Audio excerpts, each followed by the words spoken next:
another patient preference trial that was presented at ESMO last year that was radium and docetaxel, and it favored radium, right? I mean, I think those patient preference studies are really interesting in helping guide us about talking about different options with patients. And now we have the Peace 3 data, the enza and radium.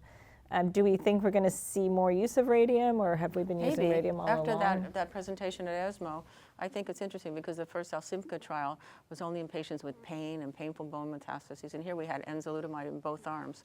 And I think that maybe people use radium more.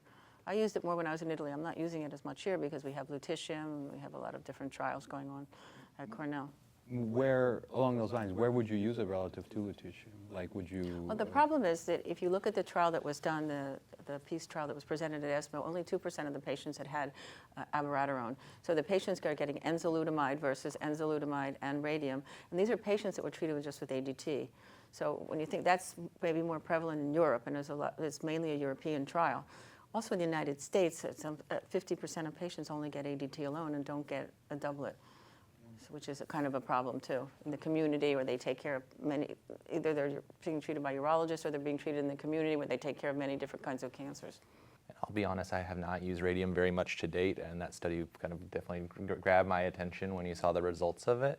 I think that I know we've talked a lot about kind of the need to increase the uptake of AR pathway inhibitors in addition to ADT, but I mean, even in my practice, there's still, at a tertiary center, there's still 10-20% of patients, maybe more like 10% of patients, where I'm going to use ADT monotherapy just out of like kind of fear of frailty, basically, or fear of really harming someone, and I don't think their disease needs more than that. And I think the point was made to me that, that actually might be the ideal cohort for your first-line metastatic CRPC treatment if you had bone-predominant or bone-only disease, to be radium plus enzalutamide, since radium's so well tolerated at the end of the day. So it's not a big group of patients, but and I have not done that myself yet, but it really kind of, I was like, oh, that's actually not a bad idea. Yeah, but if that patient is frail enough that you want to use ADT mono, I wonder then about some of the combination studies with AR pathway inhibitors and PARP inhibitors. Yeah. Is that a population that you would think about combination therapy in then? Someone in the hormone-sensitive setting we're talking about? Or? So once they've become castrate-resistant and only on ADT. Oh, I see, okay.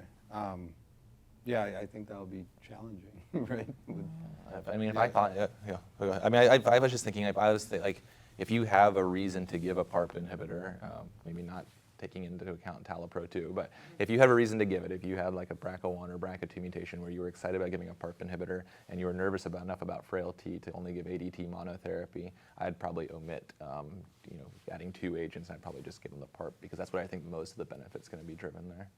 Yeah, but most of the tox will be from that also. I find that challenging because I think both drugs are so effective, and I guess there is a thought that patients with HRR alteration maybe don't respond as robustly to our standard treatments, but I'm not sure skipping over an AR pathway inhibitor feels right either. So it is nice to have the option of the combinations, and we didn't really see augmented toxicity from using combinations versus monotherapy. It's, and we're talking about a couple of different things right now, ADT monotherapy versus ADT and ARPI, and then the ARPI-PARP combos and CRPC. I'll tell you though, I think our ability to guess which patients are going to have toxicity is quite limited. If you look at ARANOTE, there were no more patients that discontinued darolutamide as compared to placebo. I think that speaks to the excellent tolerability. In my practice, what I've started doing more as it relates to use of ADT and ARPIs in the hormone-sensitive setting is I give the patient the benefit of the doubt. I think the things that drive detriments in quality of life more than anything else in patients with advanced aggressive disease, even the elderly, even the frail, is progression of prostate cancer. And the ARPIs limit progression of prostate cancer. Yeah, and then as it relates to the ARPI-PARP combos and CRPC, it's really, really challenging right now. I want to move more toward precision medicine rather than away from precision medicine, right? I want to use the ARPI-PARP combos in the patients that are going to benefit the most. So I worry a little bit about approvals if they were to happen for non-HRR patients. Rather than going in that direction, I think we should be looking at, amongst the non-HRR patients, what are other markers of PARP responsiveness? Yeah, and I think also we may have PSMA lutetium moving into a similar space pre-chemo, and so I guess, are we going to start using PET scans also, and we'll have the PET and the genomic information and try to decide what's best for an individual patient? Are you using PET scans to follow patients? No, that's as what I'm they telling you. develop And CRPC? I had a publication also in the ASCO News at this meeting, and I looked at, there is no research in using PET scans to follow patients. There's no research. I tried to write my task. I was asked to comment on whether we should be using PET scans to follow patients in M1 patients, and I wrote this back in November, and they published it now, but there was no literature to do that. There really isn't. And this is PSMA PET scans. Yeah, PSMA PETs. I would add in another thing is that, and I agree with you, Dr. Sternberg, and I think that if you have a patient who had a pretty high PSA and they've responded nicely, you're 6 months in, 12 months in, whatever it is, and you want to restage them to make sure that you're not missing something that's progressing, I actually think a PSMA PET can be misleading in that scenario because you're looking for PSMA-avid prostate cancer when the PSA is 0.